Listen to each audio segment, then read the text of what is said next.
Join UF Hall of Famer and 14-year NFL vet Shane Matthews every weekday as he brings you all you need to know about your Florida Gators, including news, analysis, and opinions with some of the biggest names in sports. Find us on Spotify, Apple Podcast, Google Podcast, or wherever you listen to your favorite podcasts, or watch us live at 8 a.m. on Facebook, YouTube, and Twitter.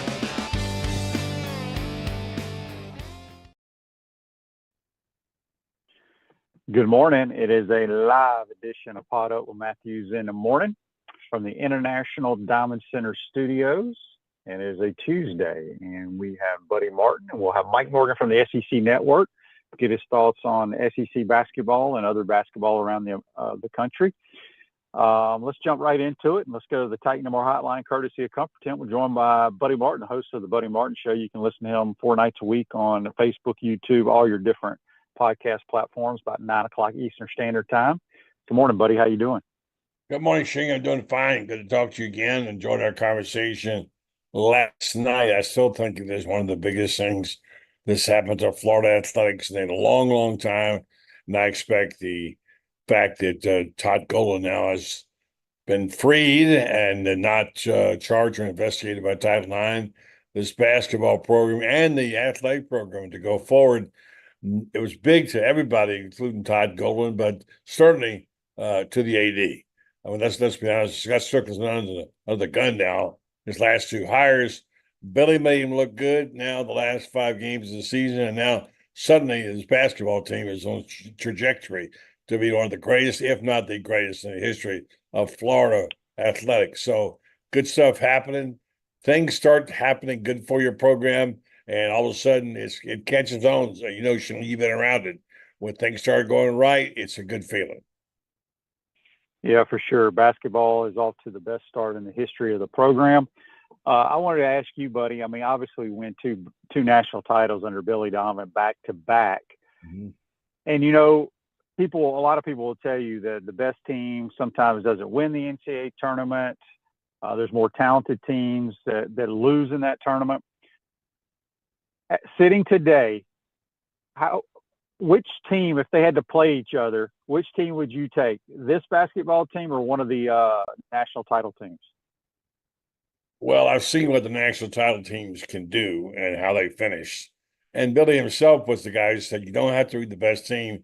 You have to be the best team for 6 or 7 games. And that's what they were. And I'll take nothing ever away from his 2 teams. They were fantastic. Loved watching him play, Noah and Horford and those guys, and their legacy has been incredible. So right now, I'd take that team. But if this team goes on to win 2 national, I don't know if they'll win back-to-back national championships. That's just hard, if not impossible to do. So I'm going with Donovan's team right now. But boy, this fun team is fun to watch. Reminds me a lot of Donovan's team because the way they rebound and go to the break, and the bigs can run the break as well as the guards. They really have talent. Their talent level is high at every position. Their three guard rotation should be 4 if you count the other guy. And their bigs are incredible. So it's a fun team to watch. Right now, I have to give it up for Billy Donovan, though, winning back-to-back national championships. That might probably never be done. Yeah, I mean, sometimes you have better teams that don't win a championship. I still think Coach Spurrier's best team he had in his 12 years at Florida was his last team with Rex Grossman at quarterback. I think that was his best team. Just things didn't work out. Sometimes that's happened. Go ahead, buddy. No, you're right. The quirks of the scheduling for that year and the Tennessee game and being moved and all the things that had to take place. Quirks happen. They can work for you or work against you. It worked against him. You're right, that last year. Yeah. I mean, it's a fun team to watch, and we'll see. I mean, a lot of those guys ended up playing in the NBA. I don't think you thought they'd be NBA players, but they turned into one. And I don't know how many NBA players they have on this team, maybe none. But I think this team's deeper than that team. So we'll see. But a lot of basketball left to be played. And as I stated, off to the best start in school history, which It's kind of crazy when you think about it, because the SEC today is light years better than it was when they won the national titles. Absolutely. I mean, it ain't even close. It ain't even close. So moving forward, they have they're off this week, and then they have a 4-game stretch that will be very, very difficult. Auburn, Tennessee, Vanderbilt, and Mississippi State. Every team is ranked and playing very good basketball right now. So regardless of what happens, this team is good. And as you said, Todd Golden is in the clear, and they can all focus on basketball moving forward. Buddy, let's talk a little Gator football. The hiring of the new co-defensive coordinator, Sinceri. Your thoughts? Well, what little I remember of him as a player and what little I know of him as a coach is all about reputation. I don't know. I've never seen the guy work, but he clearly is well thought of by a lot of people. This one came kind of out of left field. We talked about this on my show last night. Whether it's true or not, I believe that the physical presence of a coach, the way he carries himself, the way he looks, his physical stature, the way he commands attention, has everything to do with the respect he gets from the players. Now, Sinceri is a strapping, good-looking guy who apparently moves about the coaching ranks with great ease. He's well thought of. Obviously, he was a Saban guy. I didn't know much about him. I looked him up. Obviously, his heritage here. He was here once before. His daddy was well known among Gator fans. So I guess it looks like I'm a little confused, though, because I thought maybe Austin Armstrong might be the guy. Then he wasn't the guy. And you look at the presence of Austin Armstrong. I mean, he looks like he's a high school coach. No offense meant by that, except that's the truth. If I'm a player, and I was an athlete in baseball, if I'm a player, the coach, who gets my respect is the guy who commands the respect by his physical presence, his interaction, etc. And I wonder sometimes that it might not have hurt Austin Armstrong. He now is on his way to Houston, and all the best to him. We'll see how it shakes out, but it looks like they got the team they want now with the defense, the coordinator they want, the coordinators they want, and they're good to go. Yeah, I know some people were not overwhelmed with the hire, but who they want, I couldn't tell you who to go hire anyway. So, look, Billy's the head coach. Billy's going to make decisions whether the fans like it or not. He's going to do what he thinks is best for the football team, and so you got to go with it, right? There's nothing you can do about it, right, Buddy Martin? Well, I mean, listen, how will we judge? Let's be honest about it. When people make comments and have assessments of coaches, they don't know. They don't know. No, they have no idea. They have no idea. I mean, whether they want to go hire Buddy Ryan, if we hired Buddy Ryan, people would complain, right? No doubt about it. And hey, look, now on the other hand, there's some people who do, in fact, see things that coaches don't see. Sometimes they see greatness in players, and coaches sometimes get lost. You coach, you can get a lot of players. You can get lost and not make the proper decisions, as we often see. But I think this program now is going the right direction. I like the polls. Talking to Scott Carter last night, we're seeing a lot of polls now. The preseason are way too early, etc. Where Florida's showing up in the preseason top 10. Now, does it mean anything? No. Indicates to me, though, that suddenly they're on the radar screen of many people around the country, not just another team from down in the SEC, but a team that's got the quarterback they want, and they got the guy they're intact, they got players, got the coaching staff good to go. So this is a season where he has got to get it done. Got to win at least 9 change. 9 is a magic number for Billy Napier to progress. Barone71 says on YouTube, brought to you by Quality Plumbing. Sinceri has a great pedigree and has been in the Saban and Belichick systems and had rapport with Napier. Good fit. Graham also says it seems like they wanted a young protege type coach that would be willing to work under Roberts. So, I mean, we don't know. I mean, again, I think they had one. Yeah. I know, but I still go back to fans think that because you love the University of Florida, that is your team, that you can just pluck coaches from wherever to come coach for you. It doesn't work that way. Yeah. Speaking of loving coaches, the University of Florida, I loved what the gymnastics program did with the new Spurrier leotards. That was a fun thing that Jenny Rowland did, and coming out and talked to Coach Spurrier yesterday briefly. He said he never had a leotard named after him, but then she wore that jersey, which was Spurrier jersey, which could sell like a hotcake online. But she embraced it. She did it because she said, "Well, Coach Spurrier won 11 out of 12 against Georgia. We don't want, we won 11 out of 12."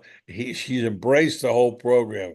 That's what legacy and heritage can do for you, because Coach Spurrier didn't fall the back of a turnip truck and start acting like he liked women's sports. He has devoutly supported women's sports since he began.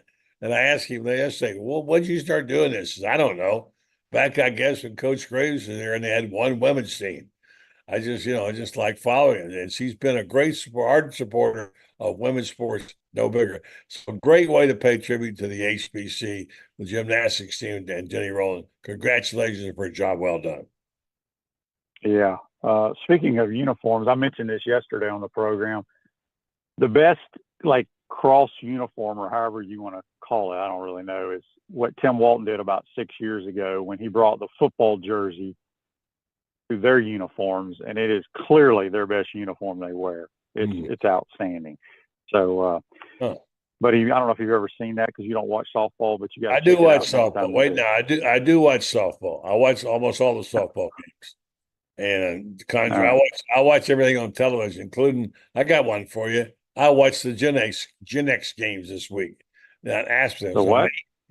Gen X. The crazy things they do on the snow out in Aspen, for the games that they play. They have, I guess they still call them Gen X games. I watched 2 hours of them. They go up and they take off on the slides. I'm telling you, they look like helicopters up there. Amazing stuff. So I watch a lot of TV, and I certainly watch everything I can watch. Gators. Yeah. I guess it's you talking about the X Games, buddy? You used to call them Gen X when I first started. Yeah, the X Games. Okay. I liked what I saw. Thank you for that. But it was really amazing what they can do. These kids are amazing. They do things. They do combine skateboarding with snowboarding, and it's just incredible the things they can do in midair. Yeah. I have zero. It is incredible what they do, but that stuff does not interest me. Well, Shane, look, when are you going to part ways with that old funny daddy get off my lawn mentality of yours and learn something? No, I just don't. I don't watch a lot of TV, and when I do, I'm not watching the X Games. Okay, they have skateboarding and. All right, I got one for you. Have you watched the TGL New Golf League? Yeah, for about 5 minutes, and I was like, right. "This is like watching the Pro Bowl." I have zero interest in it because I just don't get it. I don't know why people think that's interesting. Do you like it, buddy?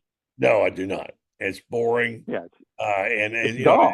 It's Tiger Woods and Rory's McIlroy's league there. Basically, they've reinvented themselves. Quote, "Bring a fresh, modern, and fast-paced twist to the game we all love so much," the press release said. That includes a shot clock, timeouts, both team individual match play. League comprises 6 teams with 4 players on each team for the inaugural 2025 season. I don't get it. No, you're right. I literally turned the TV on when I got home last night, and it was on whatever channel that was on. And I'm grabbing my supper, and Tiger gets a shot clock violation. I thought it was hilarious, but anyway, I changed the channel immediately because I might be in the minority, but I don't get it.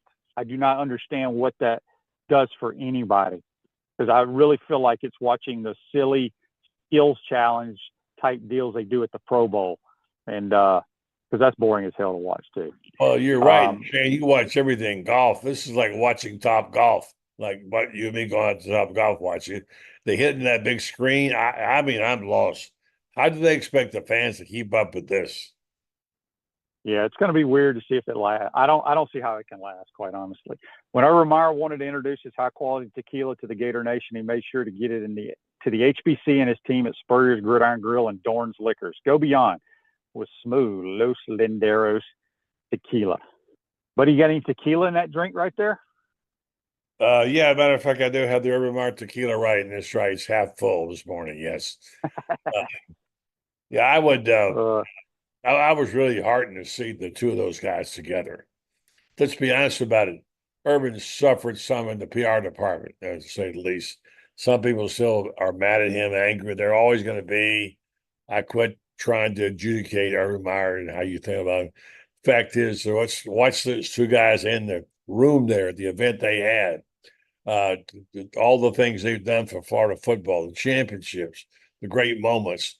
To have those guys as ambassadors of your game and your school, that's fantastic. And to have two like that, I mean, who's got two coaches like that? Not many people. No. Mike says on Facebook Live, brought to you by Mel Law, Napier will live or die with his hires or lack of them. As a lifelong fan of over 60 years, I support him until they replace him. What the Gators have is potential. Coach has to produce. Players have to produce too now. Players are the ones that have to get it done. So Reggie says Shane hates the TGL. I do. I don't hate it. I just think I don't get it. I just think it's dumb. Here Reggie says it's more for the younger players that are playing the game via simulator and the bars and Topgolf grow the game. I guess you get into it if you live up in Minnesota and you have to have a simulator in your house to, where you can play 9 months out of the year in your basement. So maybe that's who it's for. All right, listen, I've had one of those video games that first came out 30 years ago. I love playing golf on my computer, whatever. But I don't think anybody else wants to watch it. And to me, the idea that someone would care, it's like someone said, nothing more boring in the world than telling people about your bowling score. I don't care. I don't care about it. It's just not anything I care about listening or watching. There's too much other good stuff on TV. Speaking of which, we got some great football now on TV and 2 league championship games I think were amazing. We talked about them last night. Well, one of them was a blowout, buddy. How was that amazing? Well, the players were amazing, I thought. I liked it. I will say this, however, I'm afraid the modern version of the Buffalo Bills, I mean, they got a terrific young quarterback in Josh Allen. He's about to become Jim Kelly, though, if you know what I mean. He just can't seem to get there. He can't get it done. He's a talented guy. Well, see, I disagree with that. I thought he played his ass off. I've never understood. Oh, I said he did. Yeah, no, I agree. Yeah, but I've never understood why media, fans, or whatever, let's say Dan Marino, for example, never could get it done. He's not. I mean, he's one of the greatest of all time. Sometimes it just ain't in the cards for you to win the damn game because you came along at the wrong time. Like I said, people came along at the wrong time when they played against Michael Jordan. People now have come along the wrong time because of Pat Mahomes and the Kansas City Chiefs. I think I hear what people say, but I thought Josh Allen played great. I thought Lamar was phenomenal the previous week against the Bills. And Lamar, people say he can't get it done. I disagree with that. It ain't in the cards. Well, that's one way of looking at it, but that is your legacy. When you don't get it done for whatever reason, they'll ask you why you just didn't get it done. And everybody knows that Buffalo wrongly has been labeled as a bunch of losers over the years, and they have had a pride. Everybody in that entire community is hurting today about their Bills team. They have fantastic support for that program. And I love watching Josh Allen. He might still get it done. But Patrick Mahomes, like you said, he may be the greatest ever. He may be. And what they have going for them is, we've talked about this time and time again. A team has got to have guys who make plays when you need them. Make big plays in big moments. That is really the mantra of the Kansas City Chiefs. When they need a big play, they find it. Whether it's Travis Kelce or whether it's Mahomes, whoever, they make big plays. So, and Andy Reid. Look, I mean, Andy Reid is just now getting his props. So they got a good group there. They've done it. They've done it well, and the props to them. But Buffalo, it's their fate. Somebody's got to win, somebody's got to lose. It's their fate to lose. Yeah, good luck beating the Chiefs. That's all I can say. Text here on the Titan MR text line from James in Memphis. He says, buddy, how many games, we always get this, and I don't know if it had, how many games does Napier have to win next year, in your opinion, to keep his job? I said 9. He might be able to keep it with 8. But again, depends on your situation. Do you want to lose your quarterback? Depends at the time. I don't know if there is a set number, but a 9 is a real good number. Win 8 regular season and 1 in the playoffs or bowl season, that gets it done. Plus, I think this team is on upward trajectory. The program, without question, is much better in the last 5-6 games. I think the team is on its way. Will they get there? Well, they got a shot. This is the year for them. They got 12 teams in the playoff, opportunities to get into the playoffs. They got the right kind of quarterback. They're solid across the board in their personnel. They need a couple more players here and there. Got some really bright young receivers I can't wait to see. So they've got it right now. They've got to do it, and they can't have any excuses. All right. So Barone says on YouTube, brought to you by Quality Plumbing, 21 other starters in football, not including special teams. It's mind-boggling. Media people punish an individual for not achieving team success in the ultimate team sport. I agree with that. But a lot's put on the quarterback. We all know that. You know that better than anybody. I do, but I look at it, and I look at the people that blame the quarterback, or look, if the tight end from the Buffalo Bills catches that ball, it may be a different story. Is that on Josh Allen? No. Is it on Lamar that his tight end dropped the 2-point conversion? No. But you are at the most important position in all of sports, so people are going to blame him. And sometimes the quarterback is at fault. But I just I go back to, because I still, you look at, just use the 12 years Coach Spurrier was at the University of Florida. He had some teams that did not win a championship that were better than the ones that won the championship. Yeah. So. Yeah, it's true. All right. Yes, you're right, Shane. There's no question about it. Your 1990 team certainly was one of them, naturally. We kind of laid the foundation. We were. But you had the best record in the SEC. You had the best record, so.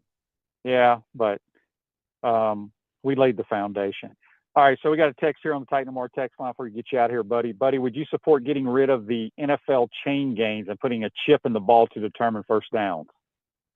I think maybe it's time to look at that. I don't know. Everybody seems to think they made a wrong call on that. It's really almost too precise now to count on a guy's judgment for 2 or 3 inches. I think something's going to have to happen there at some point in time, because the way we're going with all these inches, these games are being decided by just sort of guessing at what you think is the spot. But now there's technology coming. It's going to change the game again. It's going awfully fast right now, and quite frankly, a little fast for some of us. By the way, Shane, did you see that Dallas Wilson has finished his schoolwork now, and he's enrolling in the spring semester in Florida? This guy's that 5-star receiver, so they're looking forward to having that guy. But they're gonna have some ballers at wide receiver, and he's one of them. Yep. He's very highly touted, so we'll see how he plays. This Day in Sports brought to you by Campus USA Credit Union. Put some star power to work in your financial life. Campus USA Credit Union. On this day in 2024, we're in the AFC Championship game. The Chiefs beat the Ravens in Baltimore 17-10 to advance to the Super Bowl. And in Santa Clara, California, the Niners beat the Lions 34-31 to advance to the Super Bowl. So this day in sports is when you had last year's AFC and NFC championship game. Yeah, Shane. Brought to you by Campus USA Credit Union. What you got? The 26th was the anniversary of Bear Bryant's death. Still impactful in a lot of people. Some guy called Bomb Bomb Show saying, "I don't care about you having these old dead coaches on. Nobody cares. Bear Bryant, are you kidding me?" Yeah, 26. That was quite some day when he died. It shocked the whole world, even though they knew he'd been sick. So Bear Bryant's still the iconic man in terms of a coach. For many of us, is the guy who was the coach, always will be the coach. I'm reading some of these texts. I can't read them all. Some of them cracking me up. All right, buddy. You know what happens on February 6th? February 6th. That'd be Thursday, February 6th. Your number one ranked Lady Gators. First pitch against the North Florida. I'm excited. Ospreys. I can't wait. I know. What does Tim say about the team? He thinks they're pretty good, but we'll have him on here before the season cranks up. But yeah, they're loaded, man. Some of these new players. I got some new players that sound really exciting. He's got a lot of girls back, but he's added a few here and there. But first pitch February 6th. That's what, next week, I think. Yeah. Yep. Yes. And by the way, I call them the elite softball team. That's what I call them. There, you're learning, buddy. You're learning. Yeah. All right, buddy. Who you got on the program tonight? Well, tonight it's going to be Coach. It's going to be Rob Brown is going to be hosting tonight. We're out and we're going to have the usual suspects talking about Todd's new look on the basketball now, new approach to the season. And come join us on the program 9:00 tonight, the Buddy Martin Show with Rob Brown as the host. Good stuff as always. Have a great day, buddy. We'll see you next week. Thank you, Shane. That's Buddy Martin. Join us on the Titan More Hotline, courtesy of Comfort Temp. Quick timeout. Come back, talk a little hoops with Mike Morgan from the SEC Network. You're watching and listening to PodUp with Matthews in the Morning from the International Diamond Center Studios. We'll be right back. Our premium sponsors are Campus USA Credit Union, International Diamond Center, Meldon Law, QC Kinetics, Dave & Buster's, UF Health Orthopedics and Sports Medicine Institute, JF Hayden Craft Liqueurs, Bishop's Pitmaster Barbecue, Florida Cracker Kitchen, Los Linderos Tequila. Gridiron sponsors are Baker Sporting Goods, Cogent Bank, Comfort Temp, Electronics World, Florida Victorious, Gallo Car Wash, Miapa Latin Cafe, Peachland Dental, Quality Plumbing, Ruse Ogre State Farm, Silverback Concrete, 84 Lumber, Big Mills Cheesesteak, Celebrate Primary Care, Dowling Sign, Gator Bait Media, Gator Dominoes, Ironwood Golf Course, Okido America, Tropical Smoothie Cafe, UF Bookstores, Nest and Wow, MG&A Wealth Management. Watch and listen to us live on Facebook and YouTube. Listen to the podcast whenever on Apple or Google Podcasts, Spotify, or wherever you listen to your favorite podcast. Remember to like, follow, and subscribe so you don't miss an episode. To become a sponsor, call my man Freddie at 352-284-3733. Asking you to join us at Spurrier's Gridiron Grill for our next private label release. You can add Lugo's Risky Rum to your collection of Spurrier's private label bourbon and rye whiskey on your top shelf of your liquor cabinet. So join about 125 of your friends upstairs at Visor's Rooftop Bar from 6 to 9 on January 30 for this exclusive release, featuring a special menu of delicious Spurrier menu items and the specialty rum cocktails. I'm tired of you living in pain, and I want you to get real lasting relief from chronic pain in your knees, back, shoulders, and hips. QC Kinetics can get you moving again with cutting-edge regenerative treatments with no drugs, no downtime, and no surgery. Stop putting it off. Call now and schedule your free consultation. Call QC Kinetics now in Gainesville, Ocala, and the Villages. 352-400-4550. 352-400-4550. Welcome back to the International Diamond Center Studios. Ruse Ogre State Farm Office is a team of dedicated insurance professionals ready to help life go right with the right insurance options for you and your family. Visitogreinsurance.com. Give them a call at 352-240-1779. Back to the Titan MR Hotline, courtesy of Comfort Temp. We are now joined by Mike Morgan from the SEC Network. Good morning, Mike. How you doing? Good morning to you, Shane. Good morning to the great, prestigious PodUp community, many of whom I got to see during my time in Gainesville, calling the last Gamecock. The win over the Gamecocks Wednesday was in Columbia. The 2 o'clock game was in Gainesville. So, good to see everybody. Yeah, Gator victory was over Georgia on Saturday in Gainesville, and met a number of the listeners to your show. A number of folks had some really nice things to say in general to me about just calling the games, but the rest of them were like, "Hey, love you on the PodUp show." And I'm telling you, man, it's spreading like wildfire. Wildfire. Old Freddie's going to have to give you a raise if this keeps up. That's right. That's right. No question about it.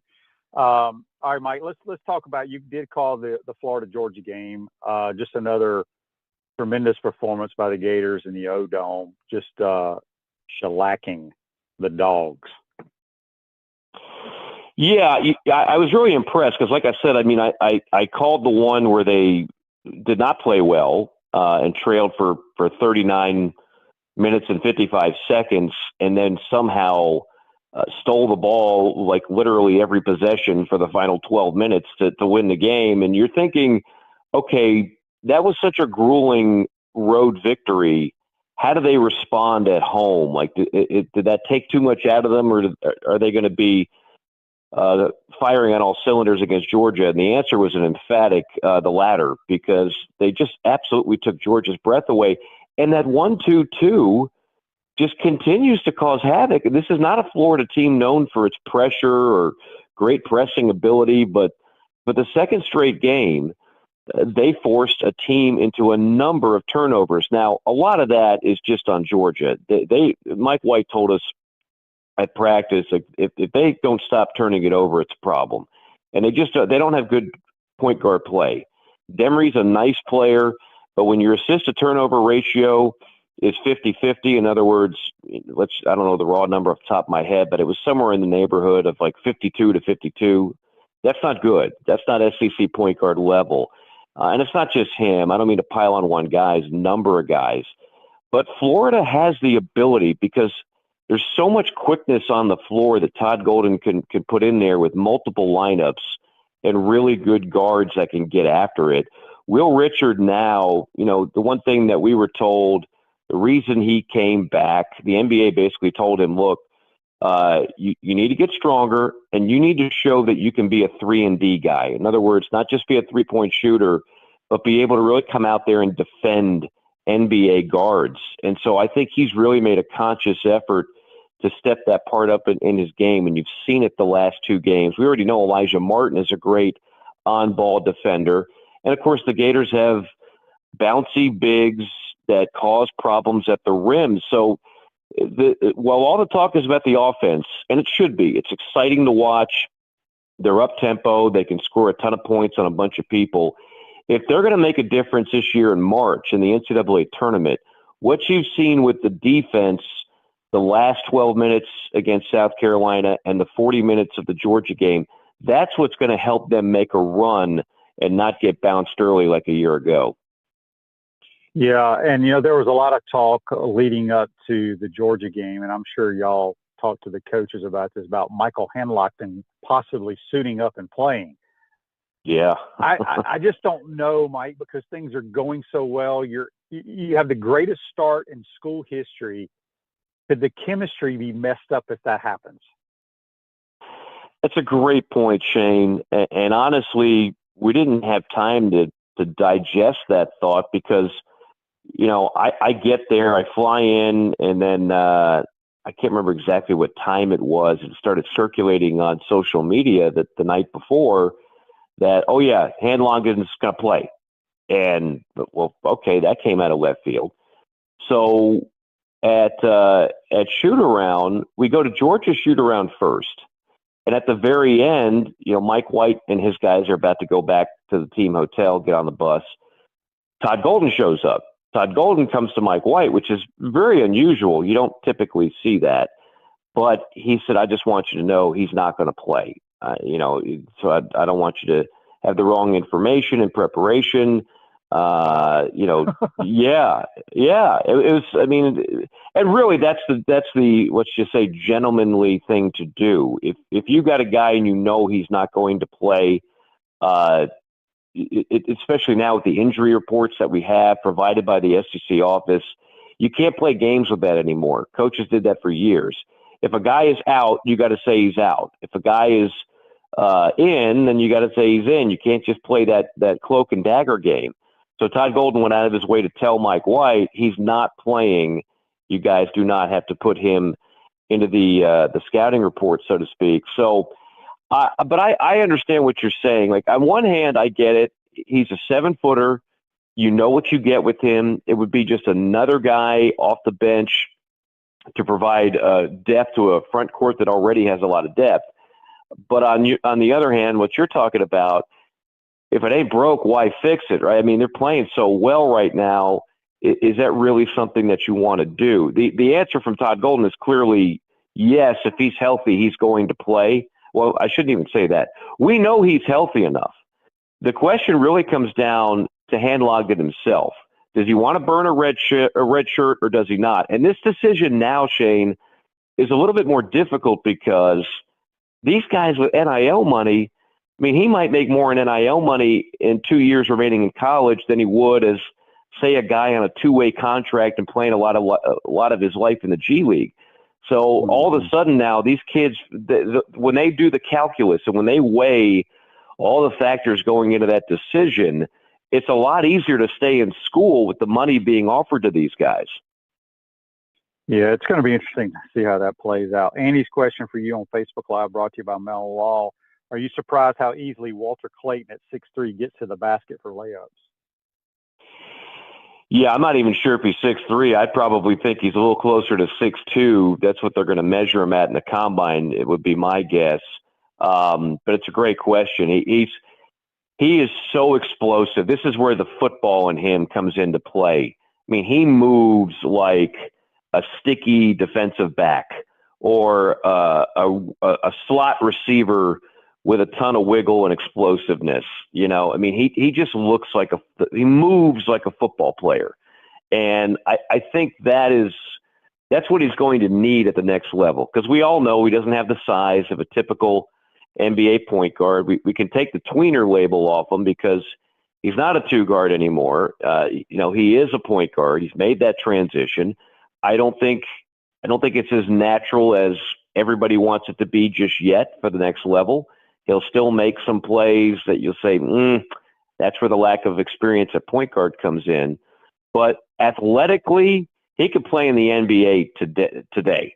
I mean, he is, from a quick standpoint, explosive standpoint, I don't know if the kid ever gets tired.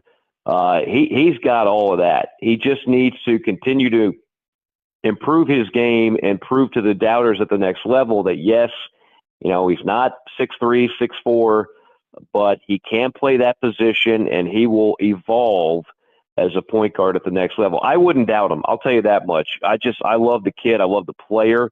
I wouldn't doubt that he could make it. Yeah, he's a smooth operator. Just looks like he's in slow motion most of the game, but just blows right by people. Tony says on Facebook Live, push all the chips in this season because who knows what the roster looks like next year. Very true. I have no problem with Handlogden playing this year, but I probably would just kind of use him in situational stuff because things are going so well right now. I'd be he's not going to crack the starting 5. Last year he was in the starting 5, and you'd bring in Condon off the bench. It'd be a reversal of roles. So if and when he decides I'm ready to go, he's going to be part of the rotation. You know, he's not going to be a scrub, but he's not going to be a starter either.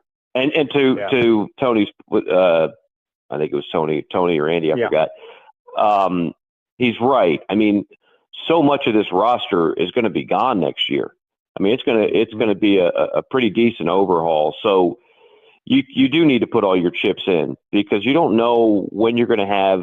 It's not just the talent. In fact, I would say in a lot of ways the sum is greater than the parts, Shane, because you know I don't know how many of these guys are going to play in the NBA. These aren't lottery picks that you're watching out there. I talked to one NBA scout before the South Carolina game who said for him the guy that he was looking at the most was Condon.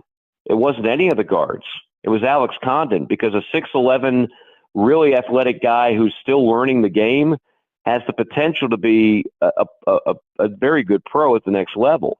So, but we don't know. I mean, there might be 0 first-round picks on this roster. But what makes it special is they're all really good college players that play in a really good system, that they gel well together, and they're really well coached.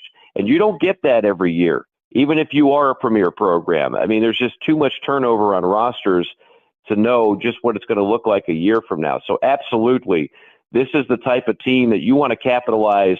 They're certainly good enough to make a Final Four run. But as we all know, crazy stuff happens in the month of March. Yeah. Looking at the next 4 games, Mike, take your SEC Network broadcast headset off, Gator fan. Auburn, Tennessee, Mississippi State, Vandy. 2-2, you'd be a happy camper? Well, I'm a little greedy. 3-1, I'd be very happy. yeah, I'm with you. But no, you're right. You mentioned Vandy, and I've got them in a couple weeks, and I think they're as big a surprise as anybody in college basketball. That is a roster full of transfers. Byington gets the job. The number one big guy that they have on their roster, he immediately is out for the year. They don't have a true center. They got a bunch of guys who are like kind of mid-major type talent. Hogarth's the exception. He's a transfer from Michigan State, and he's so big for them. But honestly, I don't know how they're doing it. I mean, it's smoke and mirrors.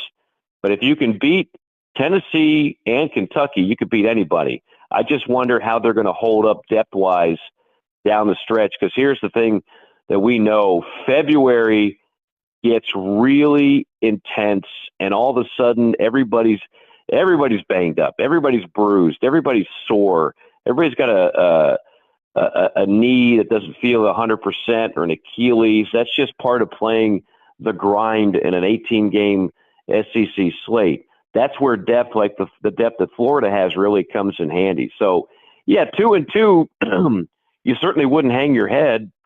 The Gators would still be a top 10 team, losing 2 of those games.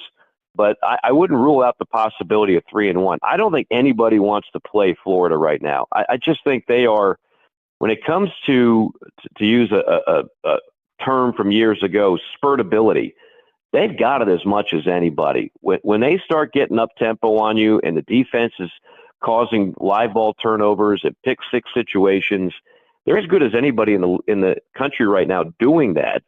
And so I think 3-1 is not out of the realm of possibility. Florida Crackers, the brand for original Floridians. Great food and southern hospitality in the center of the universe, Brooksville, Florida, floridacracker.com. A few more minutes with Mike Morgan here from the SEC Network on the Titan & More Hotline, courtesy of Comfort Tip. All right, Mike, let's look around the league. I guess the thing that stood out to me the most, this past weekend was the Aggies up 22 with like 15 minutes to go, lose to the Longhorns. That just surprises you with Buzz's defensive mentality. How do you give up 22-point lead in the second half? It is completely un-Buzz-like. Now, Texas has, we'll talk about a guy who is ready for the NBA.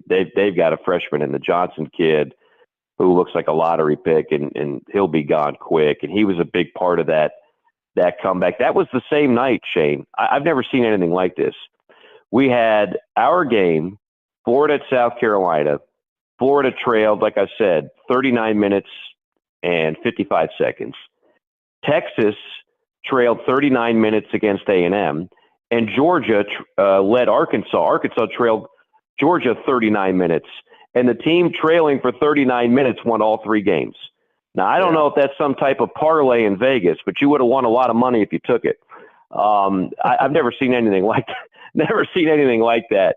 But Texas is one of those, right now the league, depending on what day you look up the Joe Lunardi forecast, will have 12 or 13 teams in it. And Texas is one of those teams that's been on and off the bubble, but it seems like they're starting to hit their stride a little bit. So that's a huge win for them. Really, really big win for them. And I think they're going to get in, because I think they still have some of their best basketball ahead of them. Yeah. The game the other night between Auburn and Tennessee was just a bloodbath. Just physical game. Yeah, I had that matchup a couple of times 2 years ago, I think it was.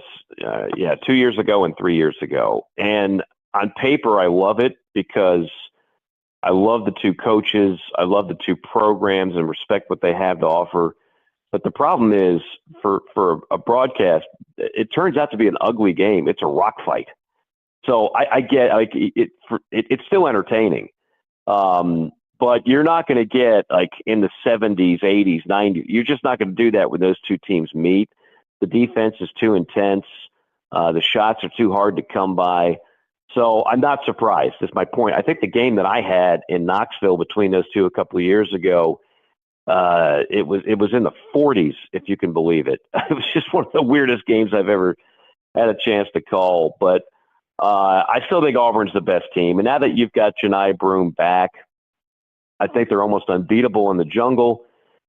Talk about great student sections, much like you have at Florida. They have that at Auburn.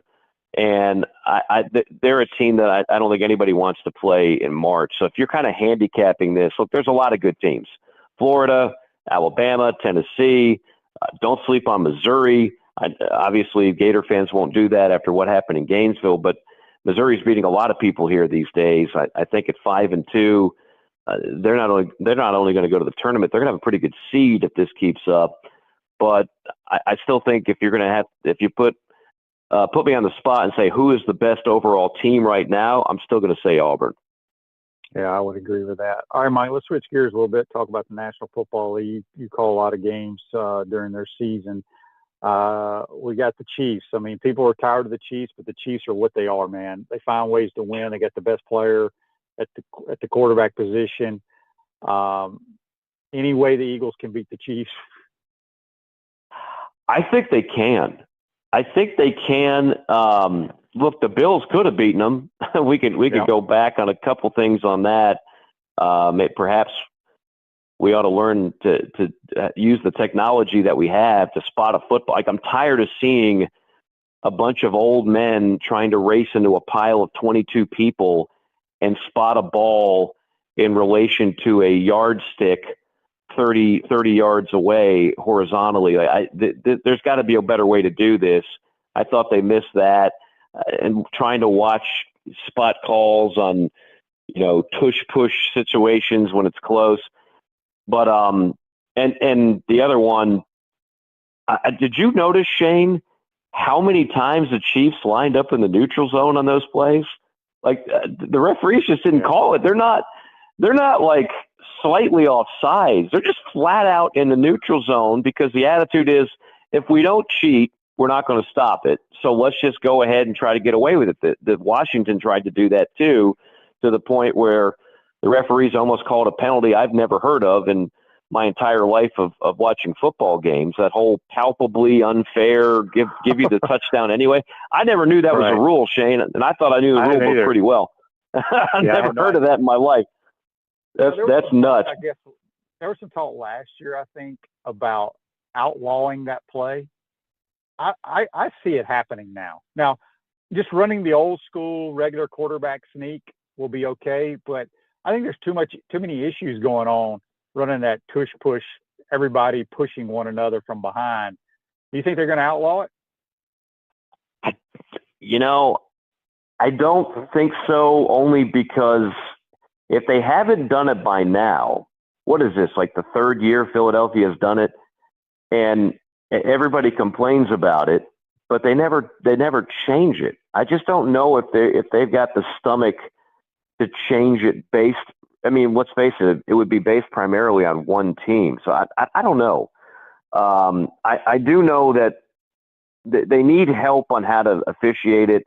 It just seems to me like the officials look overmatched in that whole situation. It's the one time I look at an NFL crew and I kind of sense their anxiety, like, oh crap, they're lining up in that damn caveman formation.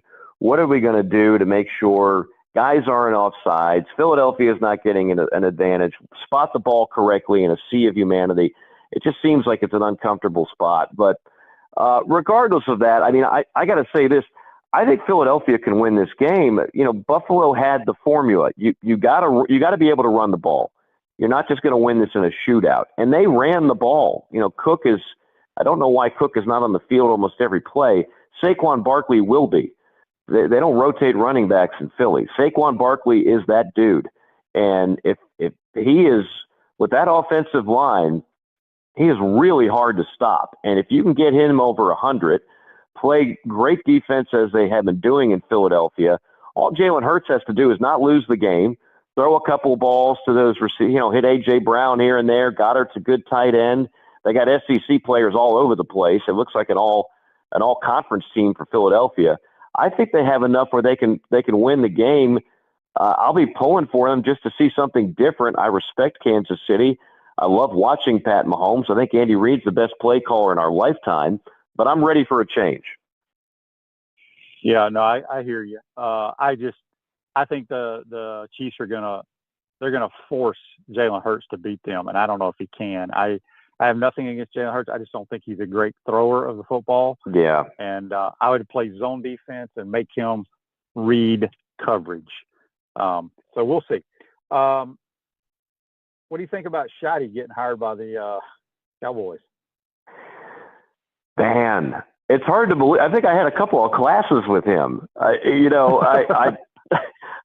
Like I went to school with this guy. He basically, held the clipboard for most of his time in Gainesville, and we all knew he had a famous father who at the time was coaching in the NFL. So it's a little surreal to think that same guy that was in my, fundamental concepts of math class, and probably pulled a better grade than I did, that he's now coaching in the NFL for America's team. But look, I'm happy for him. Nothing else in Dallas has worked.